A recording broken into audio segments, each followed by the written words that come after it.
que cette initiative est incorrecte, illégale, inconstitutionnelle, ainsi de suite. Pourquoi le système n'a pas empêché qu'elle arrive à ce stade très avancé? C'est ça ma question. Et par conséquent, j'ai dit que moi, en tant que musulman, citoyen suisse, si demain je serais condamné à vivre dans mon pays qui est la Suisse, avec une telle contrainte, j'aurais un sentiment. Je ne peux pas vous décrire qu'est-ce que je peux sentir moi en tant que musulman. Mes enfants aussi, lorsqu'on a vu ces photos-là partout dans les rues, ils étaient très très choqués. On a dit, mais papa, c'est quoi ce truc-là? Pourquoi ils mettent une femme comme ça, voilée en noir? Pourquoi donc toutes ces minarets qui poussent? C'est quoi la signification? Et pour moi, j'explique. J'ai le devoir d'expliquer. Je dis voilà, on va voter. Il y a des gens en Suisse qui disent qu'on est très mal, on est très mauvais, nous les musulmans, qu'on a, je sais pas, on va rendre la République suisse islamique. Et c'est telle banalité qui n'a aucune justification, ni scientifique, ni rien, quoi. Alors, mes enfants, donc je crois que ils ont le droit aussi d'avoir ce sentiment qui sont rejetés, qui ne sont pas respectés, que leur identité musulmane, donc qui est un trésor et qui est vraiment du bien pur pour cette société,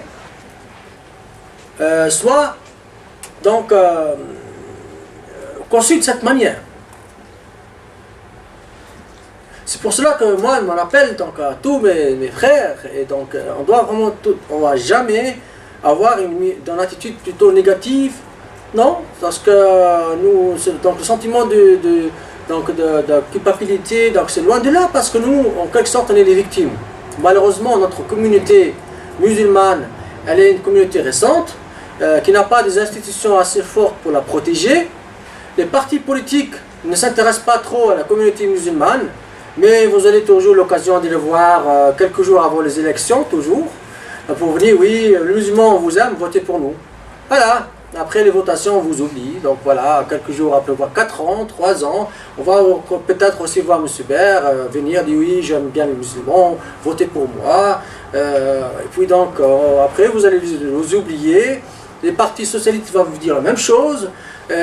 Donc l'UDC dans quelques jours, mais donc le cher confrère dit osez voter pour moi, c'est pas grave, donc aussi j'en suis sûr et certain que si vous allez donc inviter l'UDC, il va venir et il va aussi dire oui je vous aime beaucoup. Mais ça viendra un jour où les musulmans disent ouais, moi je vais voter pour celui qui va protéger donc le libre choix de ma fille Nida de porter son voile à l'école. Je vais aussi voter pour celui qui va protéger le droit de ma femme de travailler avec donc le voile.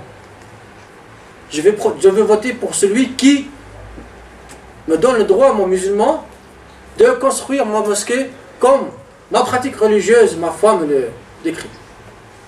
Comme mon concitoyen juif et comme mes concitoyens chrétiens. Je ne veux pas un avantage. Je veux être traité comme les autres, point. Et puis moi, je ne suis pas aussi mal que ça. Je sais très bien que j'ai ce trésor entre les mains, je peux me balader avec dans n'importe quel pays, et je suis toujours le bienvenu parce que j'ai un trésor. Je peux vivre. Vous savez, donc là, je fais aussi jour de parenthèse, c'est très important, ce hadith de Nabi sallallahu alayhi wa sallam, qui dit que le musulman, c'est comme la pluie. De l'eau. Donc là où ça tombe, elle est bonne. La pluie. Donc, de l'eau, c'est bien pour les animaux, c'est bien pour la nature, c'est bien pour l'être humain, c'est bien pour tout. L'eau, c'est la vie. L'être humain, il a besoin de l'eau. Ben, le musulman, le bon musulman, c'est de l'eau. Il est bien partout. Il est bienvenu. Il doit être utile, comme l'eau. Donc, nous, les musulmans, on conçoit notre foi comme ça. Mais pourquoi on essaie de nous montrer comme des monstres, comme des mauvais, comme des gens qui veulent donc le pouvoir, je sais pas quoi, de faire... Mais non, c'est pas juste ça. Donc, et puis, je vous dis, pourquoi nous, les musulmans, aujourd'hui, on est attaqués de cette façon? Parce qu'on fait partie d'une communauté récente, affaiblie, marginalisée économiquement,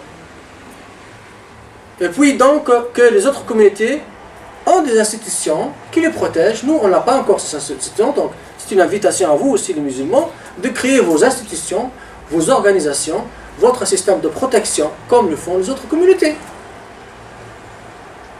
Donc les politiciens, ils ne vont jamais donc, plutôt voir en nous donc, vraiment un partenaire, mais seulement comme sujet de votation.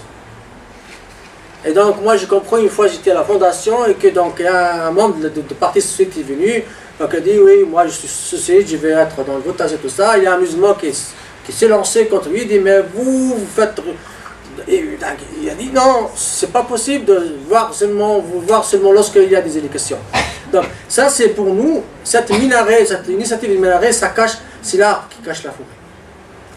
C'est l'arbre qui cache la forêt. La forêt c'est quoi? C'est le non-respect et donc de notre communauté. Et en fait, quand on nous regarde d'une façon négative, et tout ça, ça doit cesser.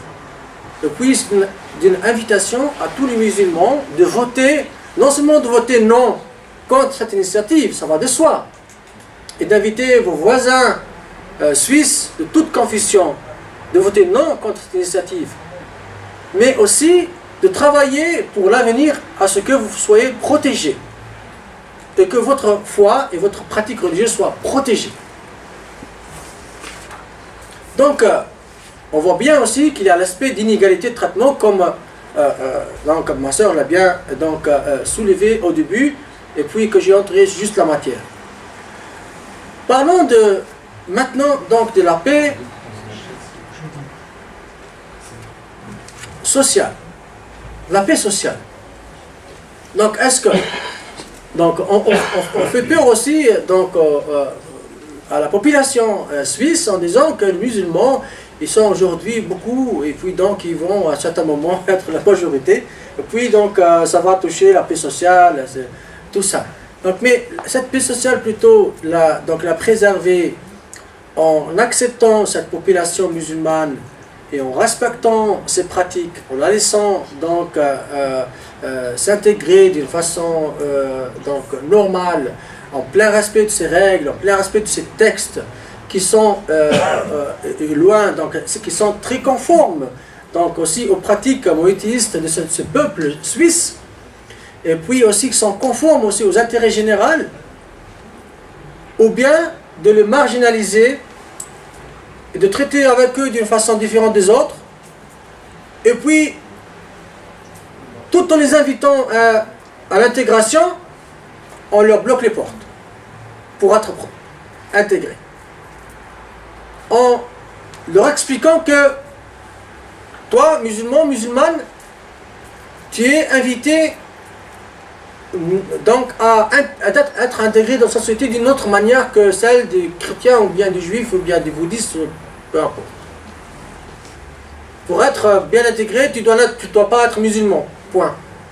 Voilà. Si vous voulez, tout à la fin du poème, c'est ça. Donc, ça c'est très dangereux pour la paix sociale. Parce que, en tant que musulman, et si vous aussi vous savez très bien, on ne peut jamais accepter cette invitation de vivre l'islam d'une façon aussi idiote. Je ne peux pas changer mon texte sacré, qui est le Coran, la pratique. Je ne peux pas changer parce que monsieur X, Y, tel parti, en Suisse ou ailleurs, me dit, et nous, on n'accepte pas ça. Vous n'acceptez pas, vous êtes libre. Je n'ai jamais dit, il faut être musulman comme moi. Mais il ne faut pas quand même dire, je dois être athée ou bien telle couleur comme vous. On doit se respecter. Lorsqu'on on perd ce respect entre nous, la paix sociale est touchée. Donc pour finir, vous savez, il y a beaucoup de détails juridiques, je ne veux pas vous faire le tour, mais en quelque sorte aujourd'hui, on doit choisir entre ce qu'on appelle donc le Kulturkampf. Donc, le Kulturkampf, c'est un